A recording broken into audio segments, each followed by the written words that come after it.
Love you from sunny London. Any thoughts about Congressman Tim Ryan, the author of the 2012 book, A Mindful Nation, running for presidency in 2020? Hey, Mindfulness Foundation. No, I have no knowledge on him or any opinion on him. I think it's as non-duality becomes more prevalent in this society, then our society structures will begin to change. So our society is currently based on survival. It's based on us surviving and producing. So it's like a big production machine, and it's always got to keep going. Everyone's got to keep working and keep producing and keep gaining things and making things and doing things and trading. Like our capitalism is based on growth, like infinite growth, which is possible, infinite growth. Like we can begin to grow out into space, and we can keep growing and growing and growing. But it doesn't reflect non-duality. That's just the infinite growth does, in a way. It's like infinite knowledge. Everything is infinite. But this constant like running after money and running after production doesn't match non-duality.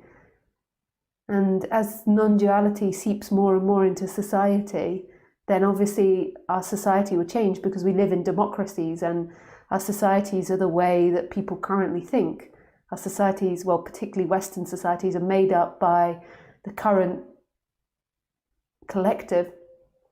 Slightly ashamed at the moment of the way that England is.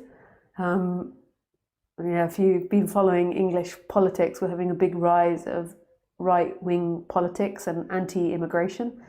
And it just reflects like the mental mindset of England.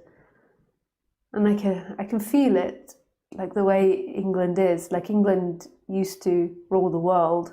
It used to have slaves and it used to be super rich. And over the last 50, 60 years, 70 years, it's had to give all of that back and become part of the EU. And the people find it hard to go down in living standards because we've had such good living standards. I was brought up never fearing lack of money or lack of food or lack of safety on the survival level. I was given education and warmth and heat and food and love and attention. There were other difficulties that I had, but I was given all my basic needs, and I never experienced not having my basic needs met. There's a lot of people, more people in the world that don't have their basic needs met than there are people that have their basic needs met.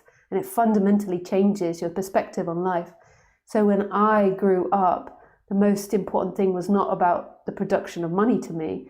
The most important thing was enjoying a job. Why? Because my perspective was that I saw people around me, I saw my parents all stressed out by constantly trying to survive and trying to improve their survival. And so to me, like this constant chasing after money was actually something that made the quality of life worse. So my perspective was, as I was growing up, is that you've got to enjoy your life, and you've got to be happy, and you've got to enjoy your job, and that's the fundamentals, which in a way is only a mentality that can arise when a society's got to a certain level. That mentality can't arise if you come from lots of poverty, because you have to feed your family, you have to feed yourself.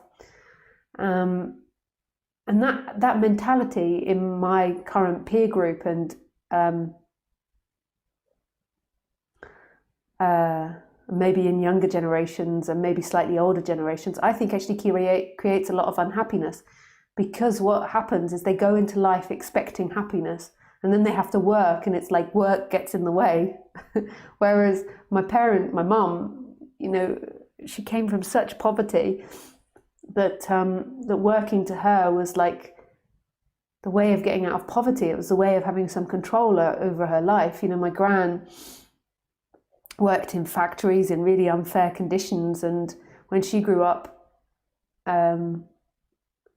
she really didn't have her basic needs met.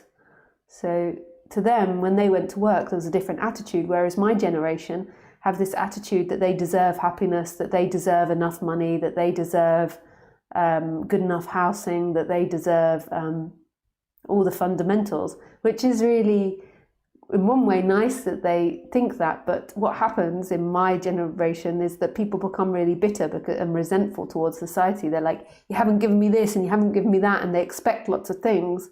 And what's happened in England at the moment is, because the quality of living has been going down, because it's becoming poorer, people have begun to resent society because they believe that's a fundamental. They can't comprehend that they have lived in the richest society.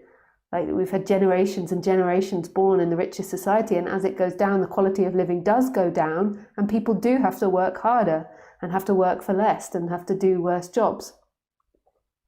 And there's a big revolt, and poor immigrants are getting the blame. It's always the easy answer for politicians. It's the immigrants.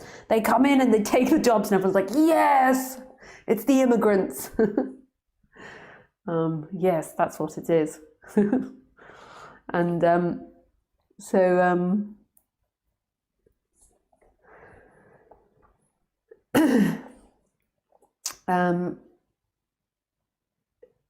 what was I saying? I forgot what the point was. I go off on one and I forget what the beginning was. So